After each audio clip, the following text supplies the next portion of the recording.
ሰላም ጤና ይስጥልኝ። እንኳን ወደ አቡነሽ ማዕድ በሰላም መጣችሁ። ዛሬ ይዤላችሁ የመጣሁት ይሄ መሰለ ሰንደዊች አሰራር በጣም ትወዱታላችሁ።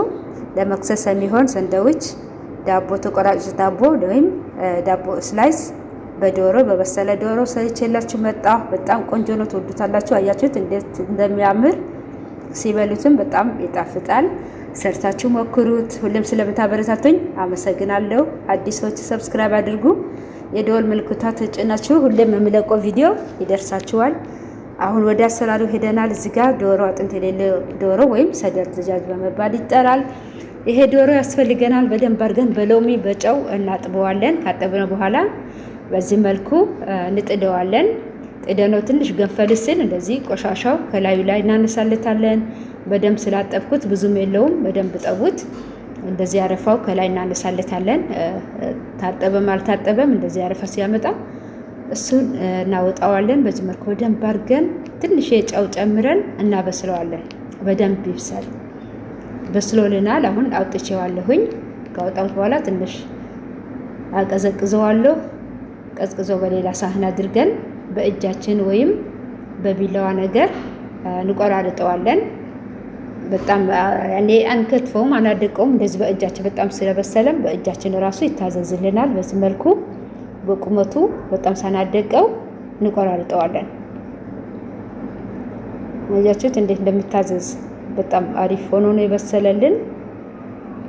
በዚህ መልኩ ጨርሻለሁኝ። ከታትፌ ወይም በእጄ ቆራርጬ ጨርሻለሁ። አሁን ደግሞ የሚያስፈልገን እነዚህ ግብአቶች ያስፈልጉናል።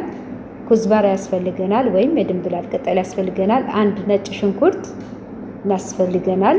ነጭ ሽንኩርቱ በደንብ ስለማይደቅ በእጄ መጀመሪያ አድቅቄዋለሁኝ።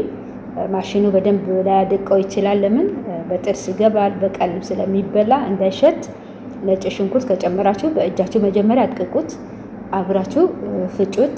ለምን ቆንጆ ሰንደዊች ይሆንልናል። ሲጨመርም በጣም ይጥማል። ያው መድኃኒትም ነው ነጭ ሽንኩርት። ማይነዝ እንጨምራለን። 1-4 ማንኪያ ማይነዝ እንጨምራለን። ዳቦአችሁ ብዙ ከሆነ ብዙ ስሩ፣ ትንሽ ከሆነ እንደ ቤታችን ነው የምንሰራው። እዚህ ጋር ደግሞ ጅብን ቀርሻ አለኝ። ጅብንም እንደዚህ 2-3 ማንኪያ እንጨምራለን። እኔ 3 ማንኪያ ነው የጨመርኩት። እናንተም በዳቦአችሁ መልክ በምሰሩት ምግብ መልክ ነው የምሰሩት። እዚህ ጋር ኦርጋኖን አለኝ። ኦርጋኖን እጨምራለሁኝ። ይሄም ራሱ ሰንደዊች በጣም ያጣፍጣል። ትንሽ ጨምሬያለሁኝ።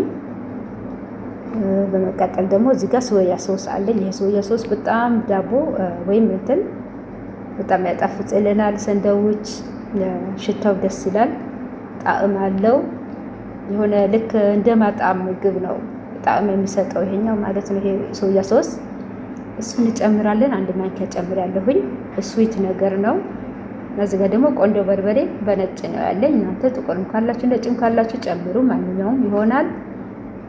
እንዲህ ከጨመን በኋላ ሁሉንም ውህዳችን በአንድ በማሽን አድርገን እናዋህደዋለን። ትንሽ ጨው ጨመርኩኝ። ጨው እንዳታበዙ፣ በስጋም ስለጨመርኩኝ እንዳይበዛብኝ እየተጠነቀቁ ትንሽ ነው የጨመርኩት። እናንተም እንደዛው። ጨው ሲበዛ ሁሉም የሰራነው ነገር ሁሉ ይበላሽብናል። በዚህ መልኩ በማሽን ፈጨዋለሁኝ ወይም በህላጥ በሽንኩርት መፍጫዬን ወይም በጁስ መፍጫ እንፈጨዋለን፣ እናቀላቅለዋለን። ለምን ይሄ ኩዝባራው ስላለ ነው እንጂ በእጃችን ማቀላቀል እንችላለን በማንኪያ። አብረን በዚህ መልኩ በደንብ አድርገን ፈጭተነዋል። አሁን ሳህኑ ትንሽ ስለሆነ በትልቅ ሳህን ገልብጬው እንዲያዋህድልኝ እላችኋለሁ። አሁን ደግሞ ክሬማችን ነው። በዚህ መልኩ ቆንጆ ክሬም ነው የሆነው። ከዶሮ ጋር ያናነሰም አልበዛም፣ ልክ ነው የሆነልኝ። በደንብ አድርገን እናዋህደዋለን። በጣም መድረቅ የለበትም። ለምን ዳቦ ከሚደርቅ ለስለስ ቢል ይሻላል። በዚህ መልኩ ለእኔ በቅቶኛል። ከዶሮ ጋር እኩል ሆነዋል። ሁሉንም አቀላቅለን ከስጋው ካዋህድ ነው በኋላ እንግዲህ ወደ በዳቦአችን ማስገባት ነው። ዳቦአችን እንትን ነው ስላይስ ሩቲ ነው፣ ተቆራጩ ዳቦ ነው፣ ነጩ ነው። አሁን እሱ ደግሞ ዳርዳሩ ጥቁር ስለሆነ ቡኒ ስለሆነ እንቆርጠዋለን። ጫፍ ጫፉ ቆርጠንለት ነጩ ብቻ ነው የምንጠቀመው ከመሀል ያለው በጣም ውስጥ ሳንገባ ትንሽ ጫፍ ጫፉ ብቻ ለሁለት ለሶስት ይዘን በአራቱም ማዕዘን እንቆርጠዋለን። ጫፍ ጫፉ ብቻ ብዙ ውስጥ ሳንገባ ጫፍ ጫፉ ብቻ መቁረጥ እላቸዋለሁ። ለዚህም ራሱ ቆንጆ ቢላ ያስፈልጋል። መጋዝ ያለው ቢላ ቢሆን ይመረጣል። ዳቦ በደንብ አድርጎ ይሸነሽንልናል። ቀጥታ ከሆነ ብዙም አይቆርጥም፣ ያስቸግራል ቢላዋ ማለት ነው። በዚህ መልኩ ሁሉንም እየቆረጥኩ ነው ጫፍ ጫፉን። ይሄኛ የቆረጣችሁት ለሌላ ነገር መጠቀም ይቻላል። አድርቃችሁ ባክሰም ይቻላል። አሳ ስንጠብስ የሆነ ነገር ስንጠባብስ ዱቄት አለ ደረቅ ዱቄት እሱ ይሆንልናል።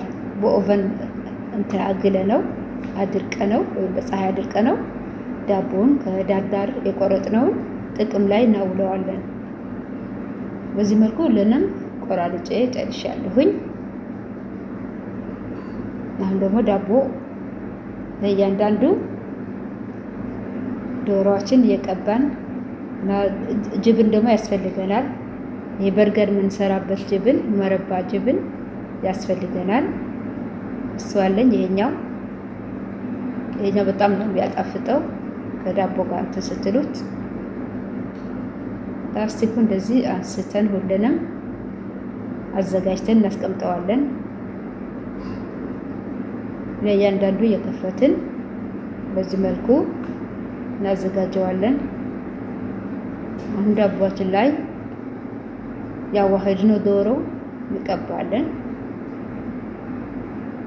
በዚህ መልኩ እናቀባዋለን። ከታችም ከላይም ይቻላል። ከታች ብቻም